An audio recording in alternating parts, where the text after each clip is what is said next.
Dans le cadre de la commission qu'il y a eu autour de Alex Hitchen, Nasdaq, Adé Laurent et tout ça, YouTube a dû se prononcer aussi. Et YouTube avoue une théorie du complot que tout le monde savait, mais qui n'a jamais vraiment été officialisée officiellement. Le shadow ban. On a quelqu'un de YouTube qui officialise l'existence du shadow ban opéré par YouTube. Une fois, dans un second temps, on va réduire les contenus qui ne violent ni la loi française. Vous savez que on a 2 grilles de lecture pour revoir les contenus selon YouTube. On a la loi française et les conditions d'utilisation, le règlement de la communauté sur la plateforme. Ce que nous on appelle les guidelines.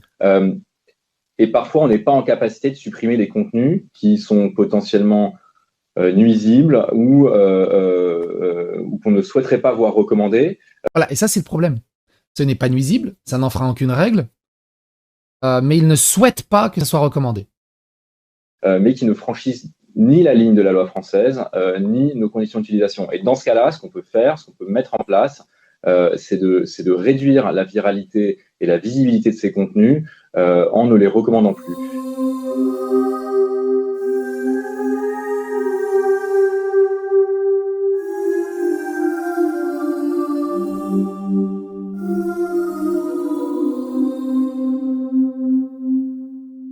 Les faux papes de Vatican II sont-ils francs-maçons? Léon XIII nous avertit.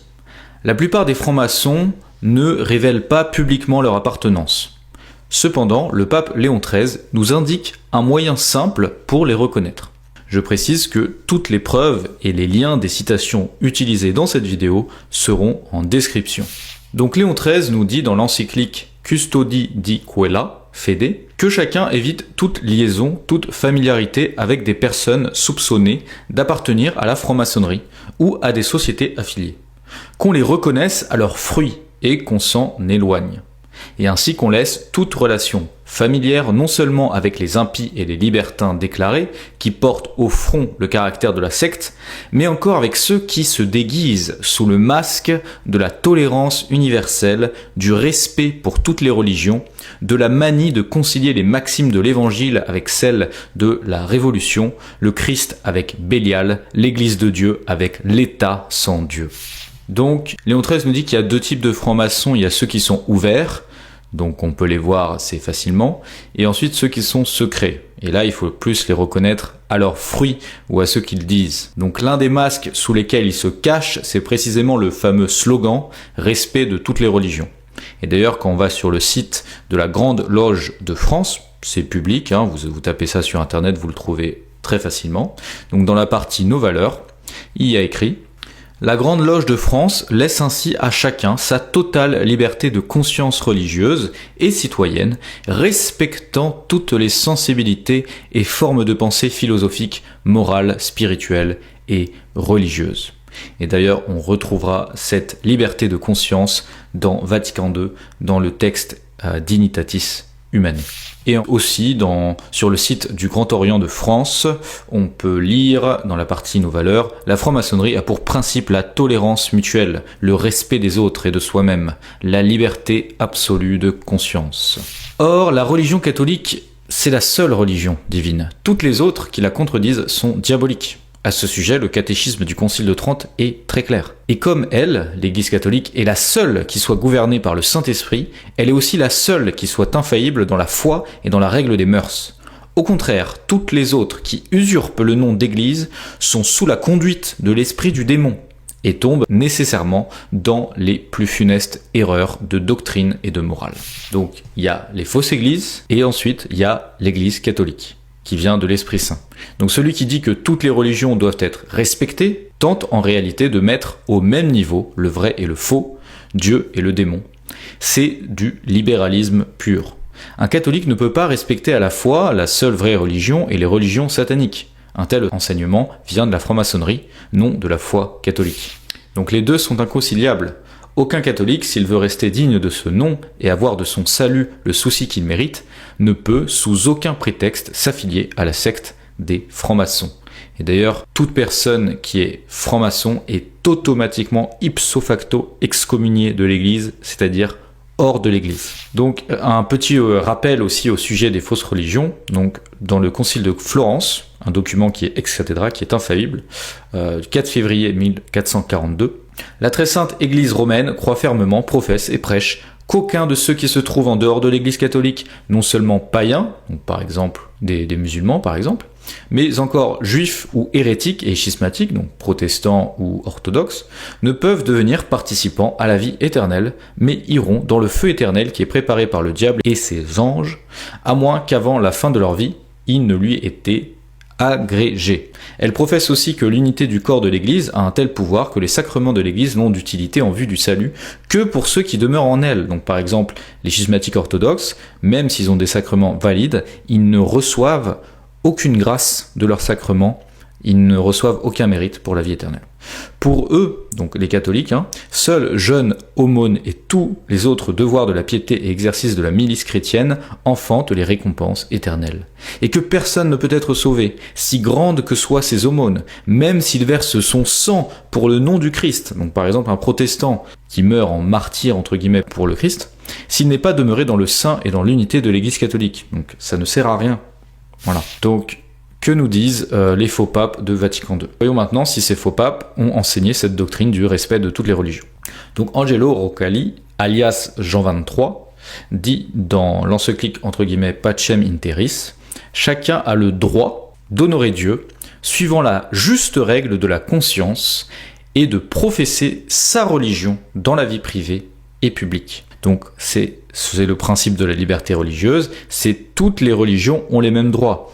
Donc il dit pas que l'Église catholique n'a pas le droit de professer la religion catholique en public, non, il dit l'Église catholique a le droit de professer sa religion en public, mais l'islam, le judaïsme, les protestants, les anglicans, enfin d'ailleurs n'importe quelle secte, puisque ça dépend de la conscience de chacun, a le droit aussi de professer sa religion dans la vie publique. Et ça a toujours été condamné par l'Église, puisque seule la vérité a des droits, et l'erreur n'a aucun droit. Donc là, Angelo Roncalli donne des droits à l'erreur, ce qui est du libéralisme, ce qui est une doctrine qui vient de la franc-maçonnerie. Ensuite, Giovanni Montini, alias Paul VI, donc dans le discours aux représentants de l'islam, vous musulmans, nous donnez ainsi l'occasion de manifester ici notre profond respect pour la foi que vous professez. Donc déjà, il qualifie l'islam, il donne le nom de foi. C'est quand même assez insultant, puisque la foi, il n'y en a qu'une seule, nous dit saint Paul. Il n'y en a pas 40, il n'y en a pas 2, il n'y en a pas 3, il n'y en a qu'une seule. Donc déjà, c'est très insultant pour la foi catholique. Et ensuite, c'est cette attitude nouvelle et ouverte envers les valeurs naturelles, terrestres, historiques, scientifiques qui constituent l'un des aspects caractéristiques du Concile. C'est ainsi que l'œcuménisme s'est réveillé, de même que le respect envers les religions non chrétiennes, envers nos propres adversaires, envers les valeurs de l'activité humaine. Audience générale du 8 novembre 1972. Sachant que j'ai appris quelque chose aujourd'hui, quelque chose d'assez intéressant, je ne savais pas. En fait, le terme de l'œcuménisme, ce mouvement pour l'unité des chrétiens, entre guillemets, en fait, ça vient des protestants du 19e et du 20e siècle, qui justement voulaient rassembler toutes les sectes protestantes il y en a 40 000, donc il fallait, l'idée c'était de les rassembler. Donc, en fait, ce terme de l'œcuménisme, dans le sens je parle pas du concile œcuménique, mais dans le sens de réintégrer l'unité des chrétiens, ça vient des protestants en fait. Et ce terme va être utilisé dans Vatican II. Donc une doctrine qui vient des hérétiques est utilisée dans un concile. Comment ce concile peut être catholique? Voilà, je pose la question. Donc l'Église catholique ne rejette rien de ce qui est vrai et saint dans ses religions non chrétiennes. C'est moi qui ai mis entre guillemets non chrétienne. Elle considère avec un respect sincère ses manières d'agir et de vivre, ses règles et ses doctrines. Donc ça c'est le document Nostra Aetate, Vatican II, 28 octobre 1965. Donc en fait, quand ils disent respect, ça veut dire donner un droit. Ils donnent le droit aux manières d'agir, de vivre, des règles, des doctrines de l'islam, des juifs talmudiques, des protestants, etc. C'est ça qu'il faut comprendre. Ensuite, Karol Wojtyla, alias Jean-Paul II, donc l'Église catholique exprime son estime, respect c'est la même chose, pour vos religions et pour vos hautes valeurs spirituelles, donc discours aux représentants du bouddhisme et du shintoïsme. Bon, très bien, je savais pas qu'il y avait des hautes valeurs spirituelles dans ces fausses religions. Parce que, je veux dire, l'Église catholique nous enseigne que ces fausses religions nous emmènent en enfer. Hein. Bon, je vois pas comment il peut y avoir des hautes valeurs spirituelles dans des religions qui nous emmènent en enfer et qui sont guidées par l'esprit du démon. Donc en respectant les convictions de chacun, nous avons besoin de l'aide des uns des autres. Ce témoignage de foi se fait dans le respect des autres traditions religieuses. Partout, j'ai voulu témoigner aux églises orthodoxes l'affection et l'estime de l'église catholique dans le désir que la mémoire des fautes passées contre la communion soit pleinement purifiée et qu'elle laisse place à la réconciliation et à la fraternité. Donc ça, c'est aussi une insulte à notre histoire, puisque ce sont les orientaux orthodoxes, enfin schismatiques, qui se sont séparés de l'église catholique et pas l'inverse, où il n'y a pas d'égalité sur le sujet, c'est eux qui se sont séparés. En outre, j'ai eu l'occasion de réaffirmer l'ouverture sincère avec laquelle l'église s'adresse aux croyants de l'islam, auxquels nous unit l'adoration du Dieu unique. Bon, ça c'est une autre hérésie.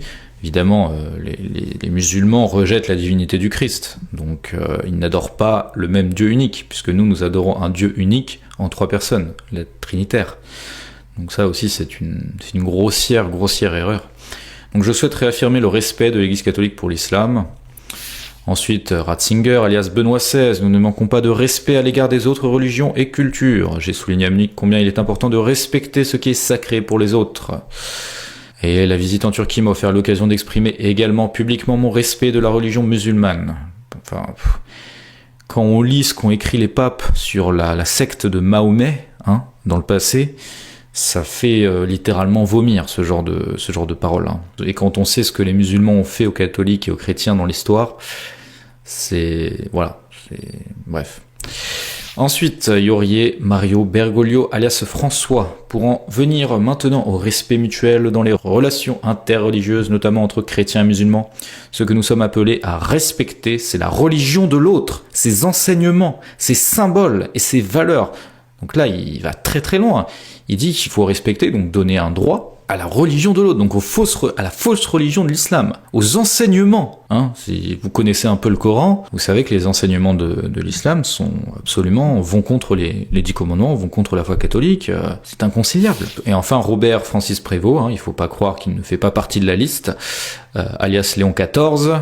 Les relations entre l'église catholique et les musulmans ont été marquées par un engagement croissant en faveur du dialogue et de la fraternité, favorisé par l'estime pour ses frères et sœurs, qui adorent le Dieu unique, vivant et subsistant, miséricordieux et tout-puissant, créateur du ciel et de la terre, qui a parlé aux hommes. Cette approche fondée sur le respect mutuel et la liberté de conscience, on en revient à la liberté de conscience, tout est lié, constitue une base solide pour construire des ponts entre nos communautés. Je vous rappelle, liberté de conscience, Grand Oriot de France, liberté de conscience absolue, etc. C'est le même message qui est sous-jacent. Enfin, en fait, les modernistes, ils confondent de manière volontaire ou pas, je ne sais pas, mais a priori, ça devrait être volontaire, vu leur niveau d'autorité dans la hiérarchie, ils devraient le savoir quand même. Les modernistes, donc, ils confondent la tolérance et le respect des fausses religions. Donc la tolérance, c'est quelque chose de catholique. Ça c'est l'attitude de supporter un mal.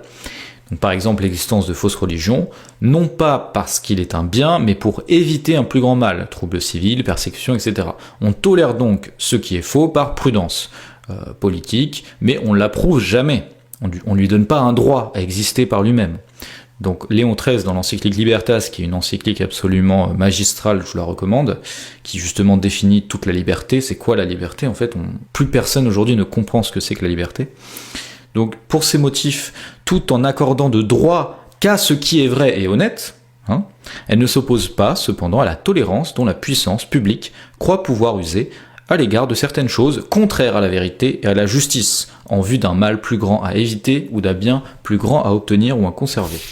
Néanmoins, dans ces conjectures, si en vue du bien commun, et pour ce seul motif la loi des hommes peut et même doit tolérer le mal, on parle bien de tolérance du mal, jamais pourtant elle ne peut ni ne doit l'approuver, ni le vouloir en lui-même. Ce que fait Vatican II, ce que font tous ces faux papes.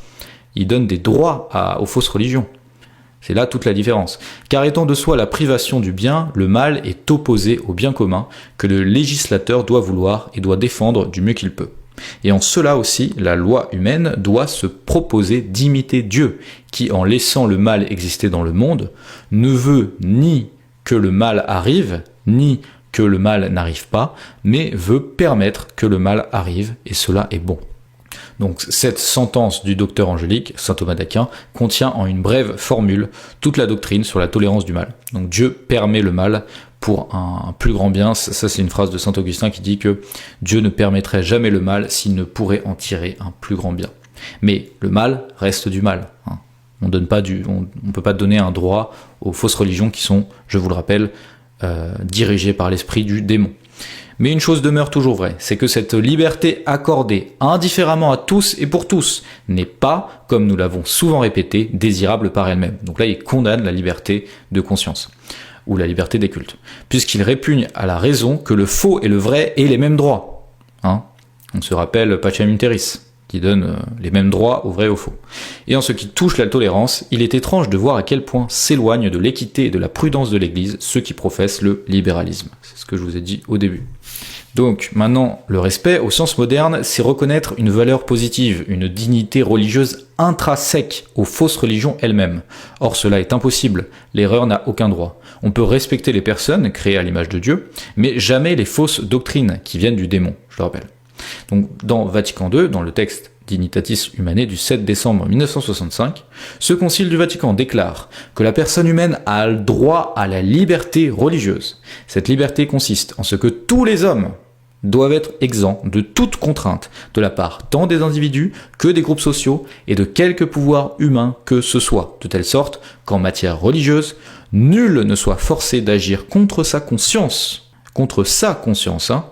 ni empêché d'agir dans de justes limites, selon sa conscience, en privé comme en public, seul ou associé à d'autres. On va voir que justes limites, en fait, c'est des limites purement d'ordre public, en fait. Il parle pas du tout du salut des âmes ou quoi, ça il s'en fiche complètement. Il parle de l'ordre public.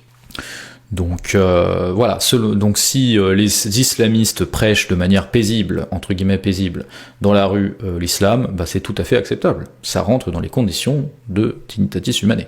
Donc en privé comme en public, voilà, en public, dans la rue, en conférence.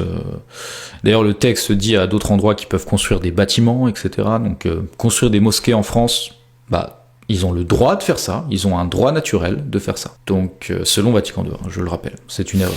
C'est pourquoi le droit à cette exemption de toute contrainte persiste en ceux-là même qui ne satisfont pas à l'obligation de chercher la vérité et d'y adhérer. Donc, même ceux qui savent, qui vont contre leur conscience, qui savent que par exemple la religion catholique est la vraie, mais qui, pour certaines raisons, veulent lutter contre, eh bien ils ont le droit. Ils ont le droit naturel. Son exercice ne peut être entravé dès lors que demeure, sauf un ordre public juste. Donc c'est ce dont je vous parlais, il parle juste d'un ordre public juste, tout simplement.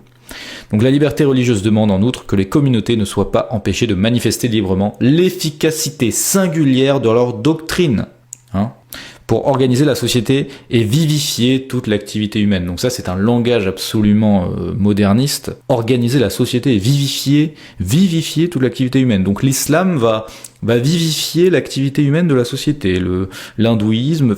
Et il faut bien comprendre que ça peut être tout. C'est pas que l'islam, c'est absolument tout. Si moi, ma conscience me dit que tuer mon prochain, c'est acceptable, eh bien j'ai le droit de l'exprimer publiquement et de manifester singulièrement ma doctrine. C'est ça que ça dit. Ça va très très loin. Et c'est extrêmement pernicieux et c'est du satanisme pur. Parce que si ma conscience me dit que Satan est Dieu, eh bien j'ai le droit de propager mon efficacité singulière de ma doctrine, publiquement, seul ou associé à d'autres, le droit de construire des bâtiments, etc. Donc c'est absolument diabolique. Ayant identifié ces francs-maçons secrets à leurs fruits, il faut rappeler d'autres avertissements de Léon XIII dans la même encyclique. Montrons donc la franc-maçonnerie comme l'ennemi de Dieu, de l'Église et de la patrie. Reconnaissez-la une fois pour toutes, et avec toutes les armes que la raison, la conscience et la foi mettent entre vos mains. Défendez-vous d'un ennemi si orgueilleux, que personne ne se laisse séduire par son apparence séduisante, ou par ses promesses. Ça, c'est important. La franc-maçonnerie est séduisante. Enfin, en tout cas, peut l'être pour certains. Ne vous laissez pas tromper par ses attraits, ni intimider par ses menaces. Souvenez-vous que le christianisme et la franc-maçonnerie sont essentiellement inconciliables, au point que s'attacher à l'une, c'est rompre avec l'autre. Évidemment, si tous ces faux papes étaient bien francs-maçons, eh bien, effectivement, ils étaient hors de l'Église absolument. Donc, maintenant, je vais vous dire à quelques citations de l'encyclique de Pie XI qui va justement contre ce mouvement dit de l'œcuménisme qui souhaite rétablir l'unité entre guillemets des chrétiens. Et je vous invite à aller voir dans la description, je mettrai un lien du Dicaster pour l'unité des chrétiens. C'est un site officiel du Vatican aujourd'hui, qui justement, vous voyez toutes les photos de toutes enfin pas toutes, mais de beaucoup de réunions qui ont eu lieu entre les faux papes de Vatican II et les schismatiques, les anglicans, les protestants, etc., etc. Et vous voyez à quel point le texte de Pie XI condamne ça, mais de manière totale, quoi. Et ce n'est pas catholique de faire ça, et c'est absolument interdit. Donc, lisons ce que dit le pape. Un vrai pape, je précise. Convaincu qu'il est très rare de rencontrer des hommes dépourvus de tout sens religieux, on les voit nourrir l'espoir qu'il serait possible d'amener sans difficulté les peuples, malgré leurs divergences religieuses, à une entente fraternelle sur la profession de certaines doctrines considérées comme un fondement commun de vie spirituelle. C'est pourquoi ils se mettent à tenir des congrès, des réunions, des conférences, fréquentées par un nombre appréciable d'auditeurs, et à leurs discussions ils invitent tous les hommes indistinctement, les infidèles de tout genre, comme les fidèles du Christ, et même ceux qui, par malheur, se sont séparés du Christ, schismatiques, protestants, ou qui, avec âpreté et obstination, nient la divinité de sa nature et de sa mission. De telles entreprises ne peuvent en aucune manière être approuvées par les catholiques, puisqu'elles s'appuient sur la théorie erronée que les religions sont toutes plus ou moins bonnes et louables, en ce sens que tout également, bien que de manière différente, manifeste et signifie le sentiment naturel et inné qui nous porte vers Dieu et nous pousse à reconnaître avec respect sa puissance. Donc ça c'est absolument quand les faux papes de Vatican II parlent de la foi des musulmans ou qui disent qu'ils adorent le Dieu unique, c'est de ça dont parle Pie XI et qui est condamné. Donc en vérité, les partisans de cette théorie s'égarent en pleine erreur, mais de plus, en pervertissant la notion de la vraie religion, ils la répudient et ils versent par étapes dans le naturalisme et l'athéisme. Et regardez ce que la plupart des chrétiens, entre guillemets, sont aujourd'hui dans l'Occident, ce sont des naturalistes et ce sont des athées. Dans ces conditions, il va de soi que le siège apostolique ne peut d'aucune manière participer à leur congrès, et que d'aucune manière les catholiques ne peuvent apporter leur suffrage à de telles entreprises ou y collaborer. S'ils le faisaient, ils accorderaient une autorité à une fausse religion chrétienne, entièrement étrangère à l'unique Église du Christ. Il est vrai, ces panchrétiens qui cherchent à fédérer les églises, on pense à évidemment Vatican II, semblent poursuivre le très noble dessein de promouvoir la charité entre tous les chrétiens. C'est toujours sous cet aspect de l'amour universel, on est tous frères, voilà, etc. Ce qui sont des notions d'ailleurs franc-maçonnes. Mais comment la charité pourrait-elle tourner au détriment de la foi ? Personne sans doute n'ignore que Saint Jean lui-même, l'apôtre de la charité, que l'on a vu dans son évangile dévoiler les secrets du Sacré-Cœur de Jésus, et qui ne cessait d'inculquer dans l'esprit de ses fidèles le précepte nouveau, aimez-vous les uns les autres, interdisait de façon absolue tout rapport avec ceux qui ne professaient pas la doctrine du Christ entière et pure. Citation, « Si quelqu'un vient à vous et n'apporte pas cette doctrine, ne le recevez pas dans votre maison et ne le saluez même pas. » Donc quand vous voyez ces faux papes inviter des schismatiques orthodoxes, des protestants, des anglicans au Vatican, dans la basilique de Saint-Pierre, mais c'est une insulte, c'est une apostasie, c'est terrible, c'est absolument terrible. C'est pourquoi, puisque la charité a pour fondement une foi intègre et sincère, c'est l'unité de foi qui doit être le lien principal unissant les disciples du Christ. Tout est basé sur la foi. Ça, les protestants nous le rappellent bien, dans les évangiles, il y a énormément de passages qui disent que le salut est fondé sur la foi, évidemment. Il y a foi, espérance, charité, mais tout commence par la foi. Sans la foi, on ne peut rien faire. Et comme nous dit saint Paul, il n'y a qu'une seule foi. Donc quand ils invitent des gens qui n'ont pas la même foi, ils les invitent pas pour les convertir, encore ça serait pour les convertir, pourquoi pas.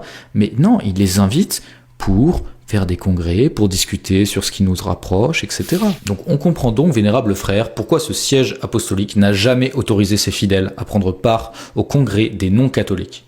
Il n'est pas permis en effet de procurer la réunion des chrétiens autrement qu'en poussant au retour des dissidents à la seule véritable Église du Christ, puisqu'ils ont eu jadis le malheur de s'en séparer. Donc, j'insiste, ces faux papes de Vatican II, ce sont eux qui se sont séparés de l'Église catholique. D'accord ? Ce ne sont pas ceux qui aujourd'hui essayent de garder la vraie foi, comme par exemple, comme moi j'essaye de garder la foi, hein, j'ai pas d'intérêt à que le siège soit vacant, d'ailleurs je préférerais, dans un monde parfait, que le siège ne soit pas vacant, qu'on ait un pape, etc. Mais la vérité, la foi, nous enseigne que ces gens-là se sont séparés de l'Église. Ils ne peuvent pas être papes. C'est impossible, absolument impossible. Donc nous sommes en temps de vacances, l'Église n'a jamais déterminé combien de temps ça pourrait durer, on ne sait pas. Donc nous devons prier et faire pénitence, et oui, beaucoup prier.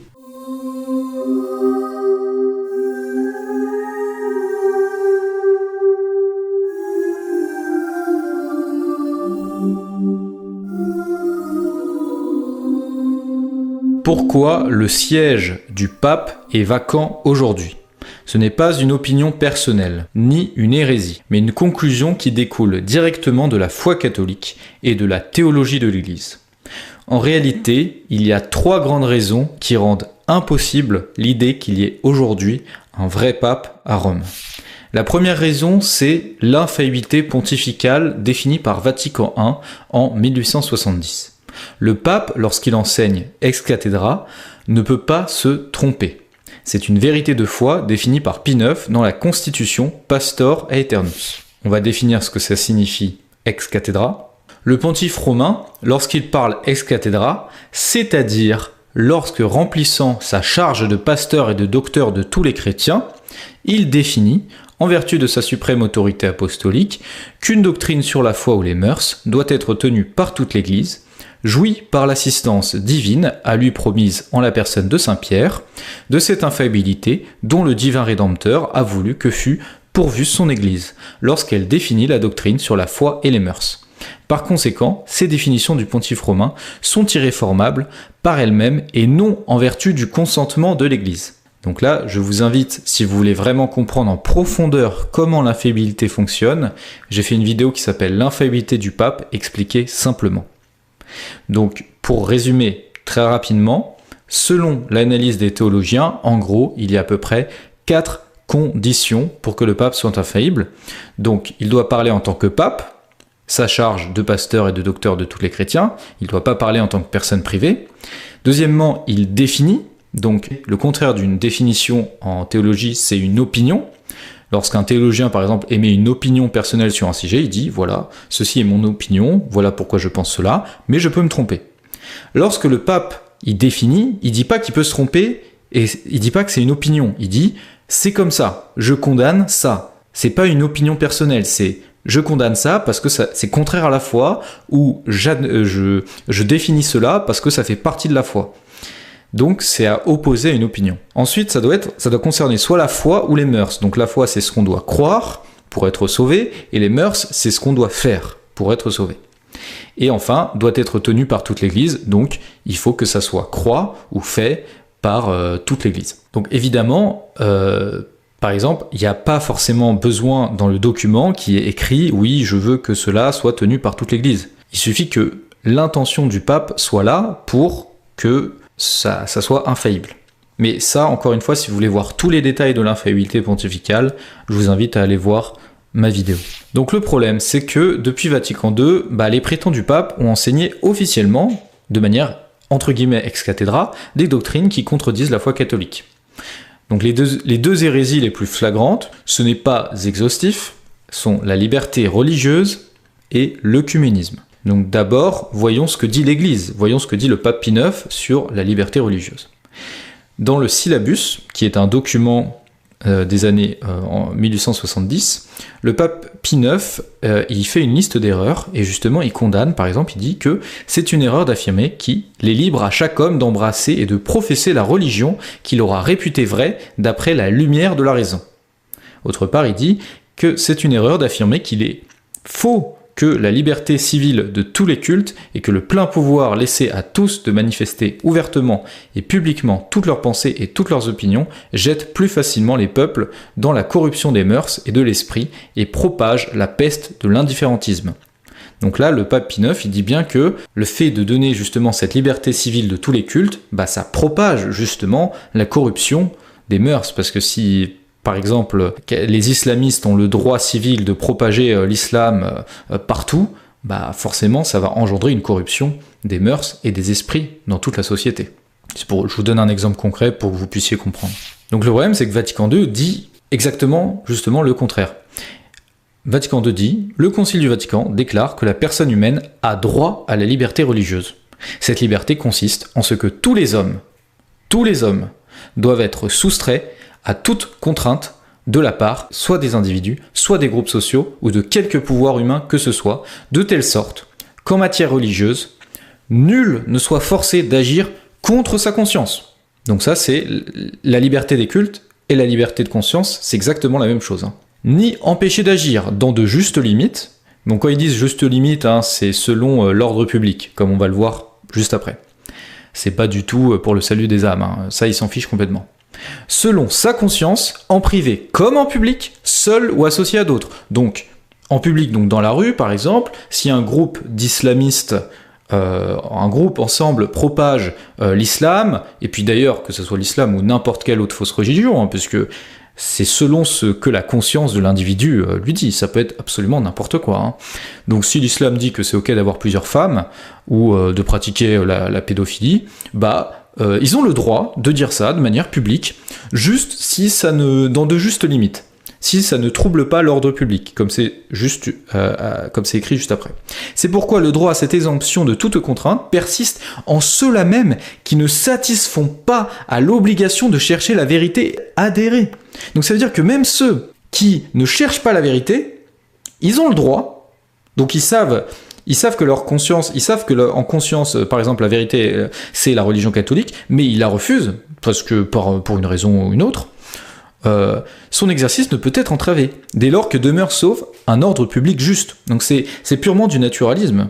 C'est dès lors qu'ils manifestent en paix leur truc, leur fausse religion, leur secte, leur truc qui emmène en enfer, comme l'a défini l'Église avant, d'ailleurs, c'est ok, c'est acceptable. S'ils font ça de manière paisible, que l'ordre public est contenu, c'est acceptable. Donc Pie IX, dans l'encyclique Quanta Cura, 1864, dit bien « Les catholiques ne peuvent soutenir cette opinion erronée, funeste pour le salut des âmes.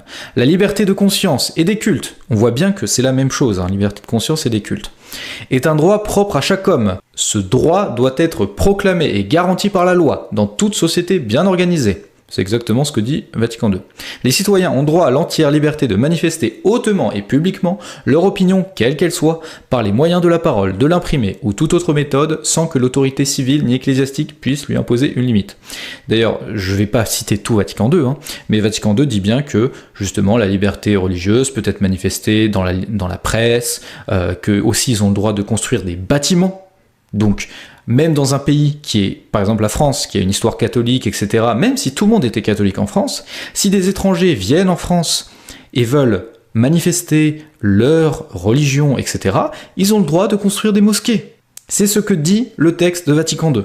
Le pape Pie IX conclut en disant que, or, en donnant pour certitude des opinions hasardeuses, il ne pense ni ne se rende compte qu'il prêche la liberté de perdition. La liberté religieuse est une liberté de perdition qui mène en enfer. D'accord ? C'est très grave, c'est extrêmement grave. Et Vatican II, je ne fais que citer un autre passage, le Concile Vatican II déclare en outre que le droit à la liberté religieuse a son fondement dans la dignité même de la personne humaine, telle que l'a fait connaître la parole de Dieu et la raison elle-même. Donc ça, c'est un mensonge. Ce droit de la personne humaine à la liberté religieuse dans l'ordre juridique de la société doit être reconnu de telle manière qu'il constitue un droit civil. Donc ça, Pie IX l'a condamné, mais ça a son fondement sur la dignité. Et comme vous le savez, la dignité, ça fait partie de la nature humaine. C'est quelque chose qui ne peut pas changer. Donc ça veut dire que dans le passé, quand Pie IX a condamné la liberté religieuse, déjà, il s'est trompé.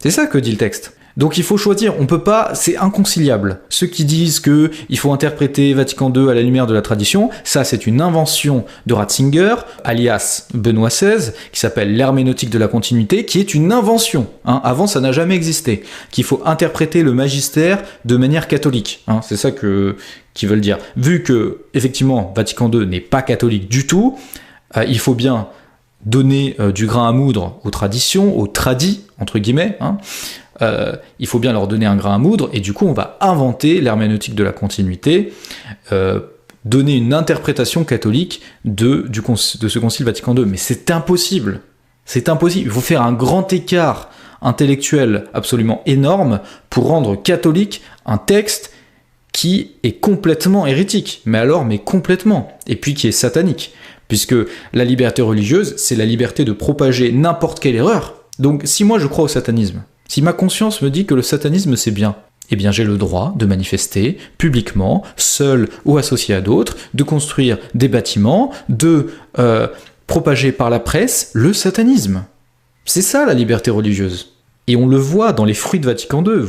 On le voit si vous faites quelques recherches internet sur les messes clowns ou sur toutes les abominations qui a eu lieu après Vatican II. On le voit très bien. Donc je continue.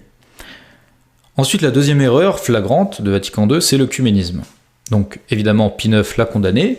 C'est une erreur d'affirmer que les hommes peuvent trouver le chemin du salut éternel et obtenir ce salut éternel dans le culte de n'importe quelle religion. Donc d'ailleurs c'est très lié à la liberté religieuse.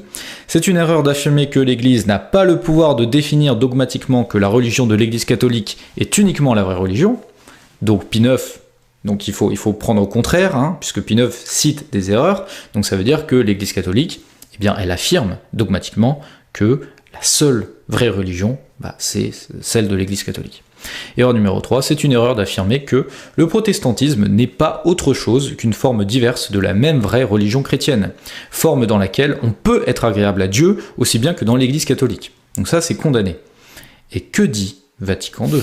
L'Église catholique ne rejette rien de ce qui est vrai et saint dans les autres religions. Je précise, l'Église de Vatican II, c'est pas l'Église catholique.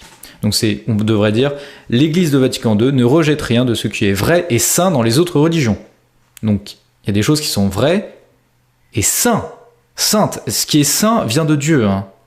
La sanctification, c'est quand on est dans les grâces de Dieu, dans la grâce de Dieu. Donc il y a la grâce de Dieu qui est dans les autres fausses religions. Donc dans l'islam, il y a la grâce. C'est ça que dit le texte. C'est ce que ça sous-entend clairement. Elle considère avec un respect sincère ses manières d'agir et de vivre, ses règles et ses doctrines. Donc la doctrine de la polygamie dans l'islam, l'Église de Vatican II la respecte sincèrement. Est-ce que vous vous rendez compte de la gravité de ce texte ? Quoiqu'elle diffère en beaucoup de points avec ce qu'elle-même tient et propose. Donc c'est vrai que ces fausses religions disent des choses absolument contraires à la foi catholique, mais on respecte. Cependant, apporte souvent un rayon de vérité qui illumine tous les hommes. Alors ça, c'est du, comment dire, c'est une abomination, tout simplement. Parce que la vérité, ça vient de Dieu. Donc ça veut dire que les autres fausses religions, que l'Église a toujours dit qu'elles venaient du démon et qu'elles emmènent les âmes en enfer, les fausses religions. Vatican II nous dit que ces religions comportent un rayon de vérité qui illumine tous les hommes. D'accord. Donc, très bien. Ensuite, Vatican II continue dans Unitatis Redintegratio. Donc là, ça parle plus du protestantisme et des schismatiques orientaux. Parmi les éléments et les biens par l'ensemble desquels l'Église se construit et est vivifiée, plusieurs, et même beaucoup, c'est même beaucoup, et de grandes valeurs, peuvent exister en dehors des limites visibles de l'Église catholique. La parole de Dieu écrite, la vie de la grâce, la foi, l'espérance et la charité, d'autres dons intérieurs du Saint-Esprit et d'autres éléments visibles. En conséquence, ces églises et communautés séparées ne sont nullement dépourvues de signification et de valeur dans le mystère du salut. Donc là, ça dit clairement, la foi, l'espérance et la charité, c'est ce qui est nécessaire au salut. Donc si la foi, l'espérance et la charité sont chez les protestants et les hérétiques, les schismatiques orientaux, ça veut dire qu'on peut se sauver. C'est ce que dit le texte. Communautés séparées ne sont nullement dépourvues de signification et de valeur dans le mystère du salut. Donc on peut se sauver en étant schismatique, orthodoxe ou hérétique protestant. C'est ce que dit Vatican II. C'est une hérésie pure et simple. C'est une hérésie pure et simple. Et ne me dites pas, là je les vois très bien venir, tous les mecs qui vont dire « c'est un concile pastoral, etc. » Alors déjà, ils savent pas ce que ça veut dire la pastorale, parce que la pastorale, c'est la manière d'enseigner le dogme. D'accord ? C'est ça la pastorale. C'est la manière d'enseigner le dogme. Ça veut dire qu'à un gamin de 10 ans, je vais pas enseigner de la même manière qu'à un adulte de 50 ans, qui connaît parfaitement sa foi. C'est ça la pastorale. Ça n'a rien à voir. Le Concile Vatican II définit la liberté religieuse. Et Paul VI, quand il a défini ça, il parlait en tant que pape, entre guillemets, de l'Église catholique. Il parlait pas en tant que Montini, théologien privé. Il définit. Et il a l'intention d'obliger toute l'Église, vu que Il dit bien que tous les États doivent admettre la liberté religieuse. D'accord ? Donc, les conditions de l'infaillibilité pontificale étaient remplies par le Concile Vatican II. Et enfin, je termine là-dessus, c'est qu'un concile œcuménique, ça fait partie du magistère extraordinaire de l'Église. Ça fait même pas partie du magistère ordinaire. Puisque en termes de solennité, un concile œcuménique, c'est la réunion de tous les évêques du monde avec le pape. C'est solennel, c'est extraordinaire. D'accord ? Ce n'est pas ordinaire. Ordinaire, c'est ce qui se passe tous les jours, c'est l'enseignement quotidien de l'Église. Extraordinaire, c'est des moments très solennels, par exemple des bulles pontificales, ou des définitions dogmatiques, ou des conciles œcuméniques. Donc voilà, c'est l'excuse du concile pastoral, c'est une quenelle, excusez-moi le terme, mais c'est une quenelle pour faire passer la pilule. D'accord ? C'est un mensonge éhonté. Donc, je continue. La conclusion logique. Si un vrai pape pouvait enseigner ces hérésies, alors le dogme de l'infaillibilité serait faux. Mais c'est impossible, car l'infaillibilité est un dogme de foi. Donc la seule conclusion logique, ces hommes ne pouvaient pas être papes. C'est très simple. Et c'est clair. Et d'ailleurs, ceux qui sont cédévacantistes, donc ceux qui font le constat de la vacance du siège, comme moi-même, sont accusés souvent de simplicisme. En mode, oui, mais c'est trop simple, c'est une solution trop simple au problème c'est trop compliqué, en fait, on peut pas conclure. Mais ça, c'est juste un grand écart mental pour justement éviter d'arriver à cette conclusion qui est certes terrible, hein, je l'admets, c'est dur à admettre. Mais on peut pas ne pas l'admettre, ça engage la foi. Donc, la deuxième raison, c'est la doctrine constante sur l'hérésie. Un hérétique est automatiquement exclu de l'Église. C'est ce qu'on appelle l'excommunication late sententiae, par la sentence elle-même, ou ipso facto, par le fait même. Donc le Code de droit canonique de 1917, qui est la loi de l'Église, dit bien tous les apostats de la foi chrétienne, tous les hérétiques ou schismatiques, et chacun d'eux encourt par le fait même, ipso facto, une excommunication. D'accord ? Donc dès qu'on est hérétique, on est automatiquement exclu de l'Église. Maintenant, qu'est-ce qu'un hérétique ? Donc le canon 1325, je cite aussi le point 1 qui est intéressant, je trouve. Les fidèles du Christ sont tenus de professer ouvertement leur foi dans toutes les circonstances, où leur silence, leur hésitation ou leur attitude signifieraient une négation implicite de la foi, un mépris de la religion, une injure à Dieu ou un scandale pour le prochain. Voilà, je cite ce passage parce que je le trouve très intéressant. Alors, le deuxième point qui nous concerne. Toute personne qui, après avoir reçu le baptême et tout en conservant le nom de chrétien, nie opiniâtrement quelques-unes des vérités de la foi divine et catholique qui doivent être crues ou en doute est hérétique. Donc ça, c'est le premier point. Est-ce que les personnes, Jean 23, Paul VI, etc., ont nié opiniâtrement quelques-unes des vérités de la foi catholique et catholique qui doivent être crues ou en doute, qui ont nié opiniâtrement justement une des vérités de la foi. Sachant que la liberté religieuse, ça nie le fait que le dogme de foi qui est tout simple, hein, qui s'appelle « hors de l'Église, pas de salut ». Ça, c'est un dogme de foi. Hein. On doit le croire. Et on l'a vu juste avant, Vatican II nie cela.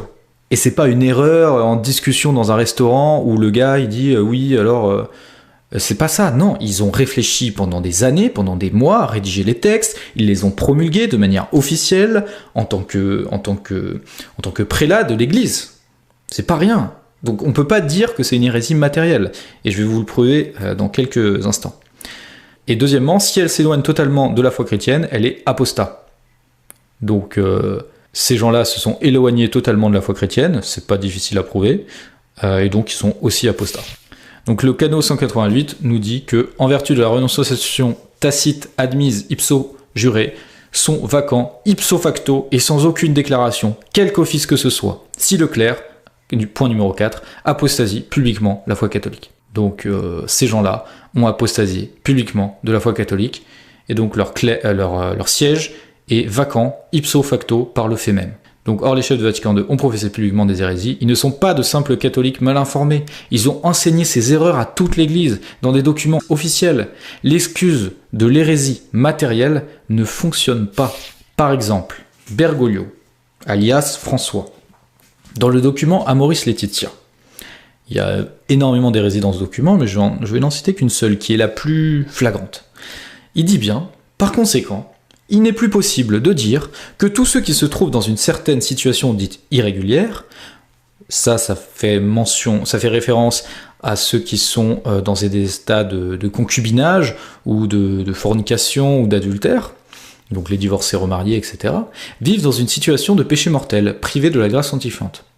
Donc en disant qu'il n'est plus possible Bergoglio prouve qu'il connaît bien la doctrine de l'Église sur le sujet, puisqu'il dit il est plus possible. Donc avant, c'était possible. Aujourd'hui, ça ne l'est plus.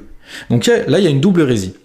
Premièrement, l'évolutionnisme des dogmes. Ça, c'est typiquement moderniste. C'est condamné par l'encyclique Pascendi du pape Saint Pie X, qui définit bien qu'un des points, une des clés de voûte, si vous voulez, du modernisme, c'est l'évolutionnisme des dogmes en rapport avec la conscience. C'est-à-dire que la conscience humaine évolue, les gens ont changé de croyance avec le temps, et du coup, vu que dans le modernisme, la foi, c'est quelque chose qui émane de la conscience humaine, ça s'appelle l'immanentisme, eh bien, les dogmes doivent évoluer, s'adapter à la conscience humaine. Et d'ailleurs, c'est en lien avec la liberté religieuse, en fait. Est-ce que vous comprenez la logique ? Tout est lié, et on voit bien que Paul VI, Jean XXIII, etc., et tous ceux qui leur ont succédé sont des modernistes purs, parce qu'ils croient dans, justement, le fait que la foi, en fait, ça, c'est du naturalisme, c'est-à-dire, on naturalise la foi, on nie complètement le surnaturel, on croit que la foi, ça vient justement de la conscience humaine. Et d'ailleurs, c'est ce que la plupart des gens lambda que vous voyez dans la rue croient. Ils vont vous dire, oui, mais Dieu, c'est une invention, c'est une création de l'homme. C'est un peu ça. C'est-à-dire que notre croyance, elle vient de notre conscience. Mais c'est totalement faux, parce que l'Église enseigne que la foi, c'est un don de Dieu. C'est un don gratuit de Dieu. C'est un don de la grâce, qui est surnaturel, qui se rajoute à la nature de l'homme. Et donc, voilà, dans ce texte, Bergoglio nous prouve bien qu'il y a une double hérésie. Donc, qu'on n'aille pas faire croire aux gens que Paul VI, Jean XXIII, etc. ne connaissaient pas Contakura, ne connaissaient pas l'enseignement de l'Église sur hors de l'Église, pas de salut, ne savaient pas que la liberté de conscience avait été condamnée. Ça, c'est quand même prendre des gens pour des idiots. Hein.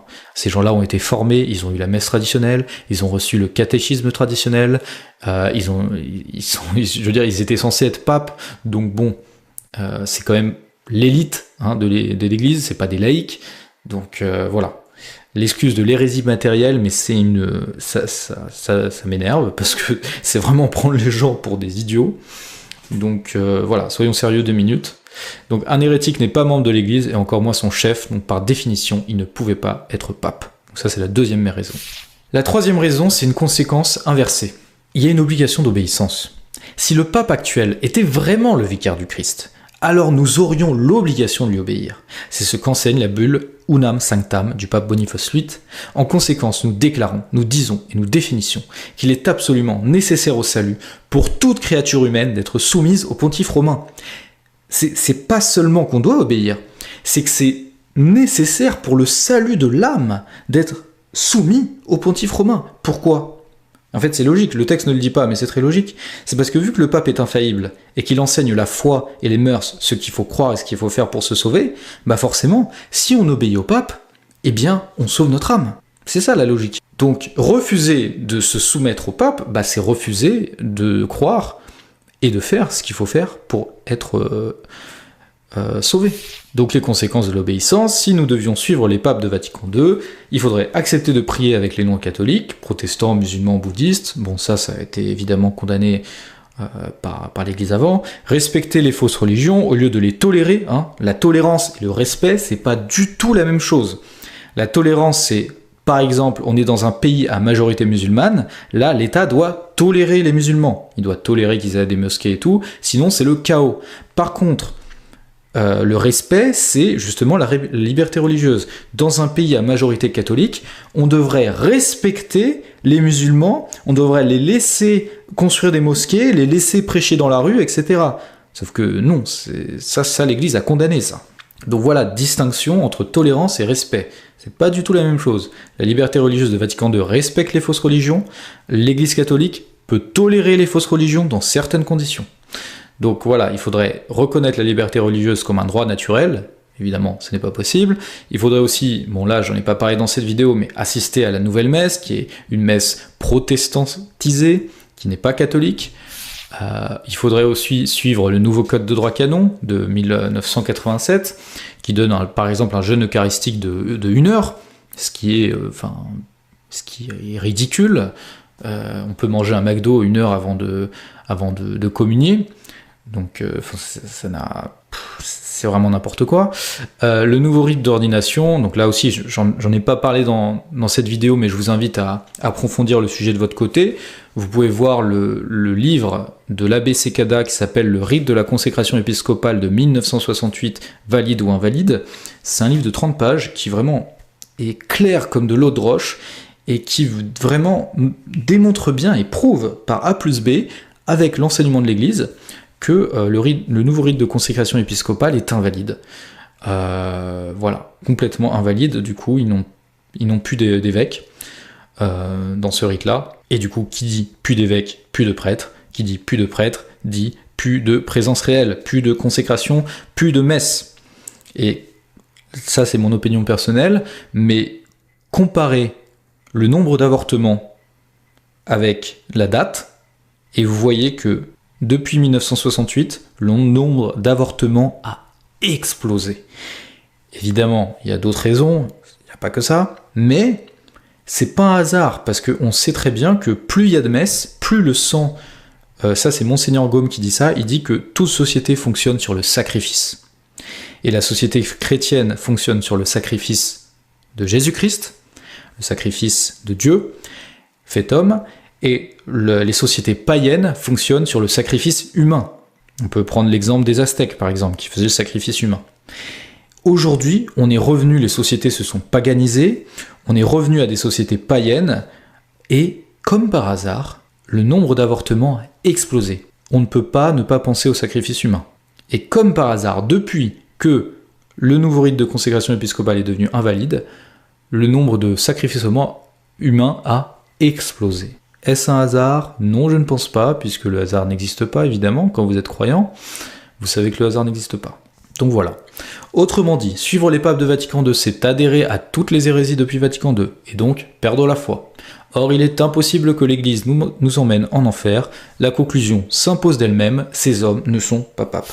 Donc voilà, pour résumer, voici les 3 raisons. Parce qu'un pape ne peut pas enseigner l'erreur, l'infaillibilité pontificale est un dogme de foi. Deuxième raison, parce qu'un hérétique est ipso facto hors de l'Église, ça aussi ça fait partie de la foi. Et troisièmement, parce que les reconnaître nous emmènerait en enfer. Parce que si on les reconnaît comme pape, on doit se soumettre. D'accord ? Donc ceux qui vont à la fraternité Saint-Pédis, et qui suivent ces enseignements erronés de ces prêtres qui enseignent qu'on peut désobéir au pape, c'est une erreur, c'est schismatique. Désobéir au pape, c'est schismatique. C'est simple, tout le monde le sait. Nous, au moins, on est cohérents. Pour moi, les 2 positions cohérentes aujourd'hui, c'est soit on fait le constat de la vacance du siège, on ne les reconnaît pas papes, et du coup, on n'a même pas besoin de désobéir, puisqu'ils ne sont pas papes. Donc on s'en fiche complètement d'eux, ils ne sont pas dans l'Église. Soit on les reconnaît comme papes à 100%, et on leur obéit, et voilà, on fait tout ce qu'ils veulent, et on devient conciliaire, quoi. Bon, évidemment, ça c'est hérétique, c'est une erreur. Mais au moins, au minimum, c'est un peu cohérent. Parce que la position de la fraternité, le fait de reconnaître et de résister, comme disait la résistance, ce n'est pas cohérent. Ça n'a aucun sens. Donc il ne s'agit pas d'une opinion ou d'une mode, mais de la logique de la foi catholique. Le Christ a promis que son Église resterait immuable. Et si nous voyons l'apostasie et l'explosion du modernisme de Vatican II, c'est justement parce que le siège de Pierre est vide. Tout est fait à une cause. Évidemment, la grosse objection qu'on entend souvent, c'est ouais, mais ce que vous dites, du coup, ça détruit l'Église catholique, ça va contre la promesse du Christ, etc. Les faits sont là. Les faits sont là. Aujourd'hui, les faits nous disent que le siège est vacant. Si le siège ne serait pas vacant, ça irait contre la promesse du Christ. Parce que ça voudrait dire que le pape peut enseigner des hérésies. Et en plus, il est hérétique. Et du coup, il resterait dans l'Église, ce qui n'a aucun sens. Donc c'est pas possible. Aussi, deuxièmement, il n'y a pas de limite sur le temps de vacances du Saint-Siège. L'Église n'a jamais défini que le siège pouvait être vacant que pendant 10 ans, par exemple. L'Église n'a jamais défini ça. Donc, ce n'est pas impossible que le siège du pape soit vacant plus de 60 ans, plus de 100 ans, plus de 200 ans. En soi, l'Église ne l'a jamais dit. Ce qui est de foi, c'est que l'Église ne faillira jamais et que l'Église ne peut pas emmener les âmes en enfer. Ça, c'est de foi. donc le siège est forcément vacant. Et enfin, pour approfondir, si vous voulez en savoir plus et vous faire vraiment analyser le sujet de vous-même sans que je vous donne, sans avoir mon opinion personnelle à moi, tout simplement, allez lire les textes. Allez lire le texte de Pastor Aeternus, la définition de l'infaillibilité pontificale, où d'ailleurs le texte nous dit bien, parce que ça aussi c'est un des arguments de la fraternité, que dans le passé les papes ont erré, ils vont vous citer le pape Libère, en oubliant d'ailleurs, plutôt en faisant exprès de ne pas vous dire qu'il est saint, c'est le pape Saint Libère, qu'il a enseigné des erreurs, qu'il est tombé dans l'arianisme, ils vont vous citer aussi le pape Honorius, etc. Et d'ailleurs, c'est extrêmement... c'est horrible, puisqu'ils ne font que répéter les calomnies qu'ont dit les protestants du XVIe siècle, du XVIIe siècle, qui justement attaquaient le pape. Et justement, ils utilisaient ces faits, entre guillemets, historiques. Sauf que ça, il y a un autre livre qui s'appelle « L'histoire de l'infaillibilité des papes » de l'abbé Constant, qui montre bien que les papes n'ont jamais erré, tout simplement, et que tout ça, c'est des calomnies, des mensonges, etc. Et que l'histoire est d'ailleurs bien plus complexe qu'on ne vous la présente. Et d'ailleurs, le texte de l'infaillibilité pontificale nous dit bien que les papes n'ont jamais erré, que le siège de Pierre est demeuré pur de toute erreur. Ensuite, je vous recommande fortement l'encyclique de Libertas, la vraie et la fausse liberté. D'ailleurs, ces deux textes, je les ai lus sur ma chaîne YouTube, vous pouvez les retrouver. L'encyclique de Libertas, il est capital parce qu'il définit bien la liberté, ce que c'est que la vraie liberté. On a tous une fausse notion de la liberté, c'est absolument fou. Même moi, je veux dire, quand on a grandi dans le libéralisme, c'est absolument terrible. On croit qu'on fait ce qu'on veut, en fait. On croit qu'on a le droit de faire ce qu'on veut, mais c'est pas du tout ça, la liberté. La liberté, c'est faire le bien. La liberté, c'est se mouvoir dans le bien, comme dit Léon XIII. Franchement, je vous recommande vraiment cette encyclique, qui d'ailleurs condamne la liberté de conscience au passage. Je vous recommande vraiment. Ensuite, le texte Quanta Cura de Pie IX, qui condamne notamment la liberté religieuse. Le syllabus de Pie IX, ça c'est une perle, c'est vraiment... c'est très simple à lire, il liste 80 erreurs, bam, ça détruit Vatican II. D'ailleurs, je sais plus qui disait ça, je crois que c'est un moderniste de Vatican II justement, un des importants protagonistes de ce concile, enfin de ce faux concile plutôt, qui disait que justement Vatican II était le contre-syllabus, ou que je sais plus, c'était peut-être Dignitatis Humanae, ou je sais plus quel texte, en tout cas qui disait que c'était un contre-syllabus, et c'est vraiment vrai. Quand vous lisez le syllabus, c'est vraiment le contraire de Vatican II, tout simplement. Et ensuite, Mirarivos, le pape Grégoire XVI, qui justement parle de l'indifférentisme religieux, qui en fait est lié à l'œcuménisme. Donc ces textes-là sont capitaux pour vraiment comprendre tout ce qui s'est passé durant les derniers siècles, tout le libéralisme qui est justement rentré petit à petit dans l'Église malheureusement, et aujourd'hui on en arrive à ce constat qui est dur à admettre, je vous l'accorde, mais qui engage la foi. En fait, on n'a pas le choix, c'est pas un choix. Le constat de la vacance du siège aujourd'hui, ce n'est pas un choix, ce n'est pas une opinion, ça engage la foi, tout simplement. Donc voilà. Je vous laisse là-dessus. Je vous souhaite le meilleur. Que le bon Dieu vous bénisse, qu'il nous garde et qu'il nous sorte selon sa volonté, selon sa providence, de cette crise terrible. Je vous souhaite une bonne journée. Au revoir. Adieu.